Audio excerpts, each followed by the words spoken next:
Well, this is the Hermetic Hour. I'm your host, Pope Runyon, and this is the broadcast for Thursday, April 29th. Tonight, we're going to present an ancient Canaanite epic entitled Prince Aqhat and the Magick Bow. Now, this is taken from our book, Seasonal Rites of Baal and Astarte, which was published in 1998 and is still available from Amazon.com. And Prince Aqhat and the Magick Bow is an ancient Canaanite epic, 3,500 years old. It was written down on clay tablets by the scribe Elimelech, who was the scribe to King Aqhat of Aqhat. And this library of ancient Canaanite epics was not really discovered until the late 1930s and not translated and made available till the 1960s. And so finally, after all this time, we had a chance to find out what the ancient religions and the myths of the Canaanites were so important to Solomon's magic and the mythology that's really behind the Bible. We finally got a chance to really find out what it was all about. And this is these clay tablets from Aqhat are what we based our seasonal ceremonies of the O.T.A. on. Now, Canaanite myths are done in a style that doesn't adapt itself very well to modern reading. They use a triple metaphor style. Each element is described 3 times in 3 different ways, and so this makes it difficult to present this to a modern audience. So consequently, I rewrote and I must admit, somewhat enhanced the tale of Prince Aqhat and the Magick Bow, but we've tried to keep it as close to the original as possible. Well, that we'll get right into it. Now, I want you to imagine as I read that you're going back in time, way back before Moses, before Solomon, back to the time of Melchizedek, back in ancient Canaan. Atop Mount Zaphon, under that star-strewn canopy of dark heaven, which is the pavilion of Father El and Mother Asherat of the sea, a grand tribunal was in session. Kothor Kassis, the craftsman of the gods, was on trial for having invented the chariot. Now, this innovation had thrown human conflicts out of balance by providing rich, ambitious warlords with irresistible weapons of conquest. Well, in his defense, Kothor pleaded that he'd given men the cartwheel and the wagon wheel, but not the bronze-shod and spike-up chariot wheel. He protested that under the influence of the war goddess Anath, the good intention of his gift had been perverted, thus transforming warfare from noble contests between bronze-armored heroes into an impersonal, bloody whirlwind of slaughter.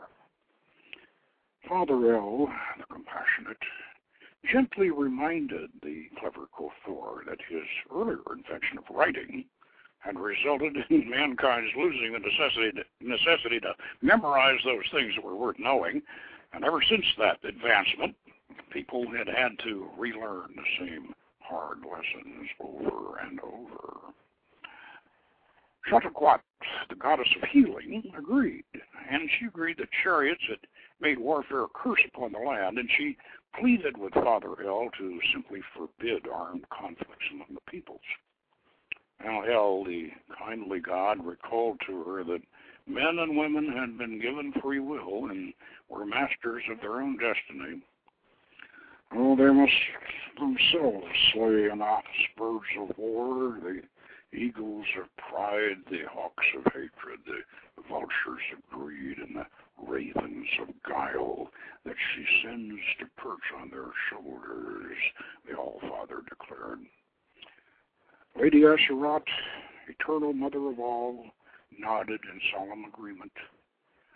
But we are not without responsibility, and we are not without influence. We reach down and touch them, lean down and whisper to them, and we can sire a hero to lead them from this darkness. Such a hero would need a very special weapon, Prince Baal declared. Kothor, the craftsman, saw in Baal's suggestion an opportunity to redeem himself. He straightway offered to fashion a mighty bow and magic arrows that would bring Anath's evil birds of prey down from the sky. But where will we find a hero fit for such a perilous venture, the queen asked. With Father El's blessing, I shall sire a son upon a mortal woman, and he shall have the soul of a man and the spirit of the gods, Prince Baal announced. Oh, I wonder what your sister Anath, our goddess of war, would say to such a plan if she were here, Father El pondered aloud. Oh, even as we speak, my darling sister strides ankle-deep in blood over the plain of Megiddo, Baal replied. If she were not drunk with slaughter at this moment, we would hardly dare to discuss such a plan. Let us guard our tongues until the sprig I plant becomes a mighty tree. But in the darkness, behind El's 8-winged throne, a raven silently swooped down from his perch, glided out of the pavilion, and on through the night, winging its way southward. The last embers of sunset glowed blood-red over the plain of Megiddo, casting dim light on the ruin of a once proud army. Through this silent litter of broken lances and scattered corpses prowled looters, jackals, and softly weeping women. The only survivor of this defeated host was the priest-king of the Raphaites of Bashan. And it was only by accident that he still lived. King Daniel lay sorely wounded and pinned under his overturned chariot. He could not get to his feet, but he was still strong enough to fight off the carrion birds that surrounded him. It was the screeching and the fluttering of these vultures that told the victorious Yatpan, war chief of the fierce Sutian tribesmen, that one of his enemies still had life in him. Yatpan looked down on Daniel and gloated over his misfortune.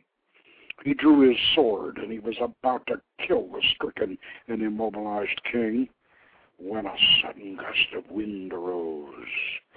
The pale first stars of night were blotted out by a giant eagle descending upon them.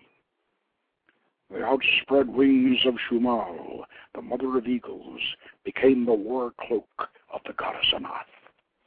She stood before them, armed and armored. "Stay your hand, Yatpan," she ordered.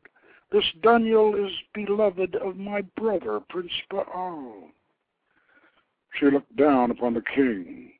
"Daniel, why did you dare to take arms against my champion? Surely you must know that Yatpan rides under my red skull standard." "I answered the call of a friend," Daniel said. "Now he and all his host, along with all your levies, are food for the vultures. Is there a lesson in this?" "What I did I would do again," he replied. Anath laughed. "You lean too much on my brother's favor. You know I must not cause your death. But I vow to take the life from you nonetheless." And so saying, she kicked the chariot away with her toe, as if it had been no more than a twig. "Get up, Daniel. Limp home. nurse your wounds and ponder the fruits of your folly. Daniel returned to his palace in Runyon, near the eastern shore of the Sea of Canaanite, which we know as the Sea of Galilee. While he lay about recovering from his injuries, Anath's threat continued to trouble him. Would he regain his strength? Could he once again lead men in battle? Could he sire us the son he so desired to carry on his line, venerate their divine ancestors, and give him joy in his old age? By the coming of summer, his strength did return, along with his virility. Anath's curse was all but forgotten. Daniel had decided to concentrate his manly energies upon siring a son in the magical Hyros Gamos, a rite in the weeks before the longest day of the year, so that the lad dedicated to Baal would be conceived in the fullness of the Cloud Rider's power. Daniel knew that Baal, following his yearly summer solstice battle with the Dark Lord Mot, would lay dormant in the caverns of the underworld until revived at autumn equinox. When King Daniel confided his amorous intention to Queen Anath, she was outwardly pleased at the prospect, but in her secret heart she was uneasy with the ritual aspects. She had given birth to their first child, a daughter, just before her husband had gone off a-warring, and during his absence, and while his wounds were healing, they had not lain with each other, and she was now uncertain that their long-suppressed desires alone would be enough to ensure the insemination of a male child. They would certainly need strong magic. Daniel was intent on a ritual congress in which he would take the role of Baal, and she would wear the eagle mask of Anath. And yet, Anath was now the sworn enemy of their house. Queen Anath's patron deities were Prince Yarek, the moon god, and his heavenly bride, the Lady Nakal, daughter of the sea god Dagon. She planned to personally dedicate herself to Nakal while wearing Anath's costume. Keeping this idea to herself, she asked her husband to summon the Kotharat, virgin brides of the moon, to be with her during the time of conception. King Daniel, knowing the mysterious powers of the lunar cult in matters of feminine fertility, agreed. He sent messengers riding northward to court Ablim, the city of sorrows, bearing gifts and inviting the swallow-like daughters of the crescent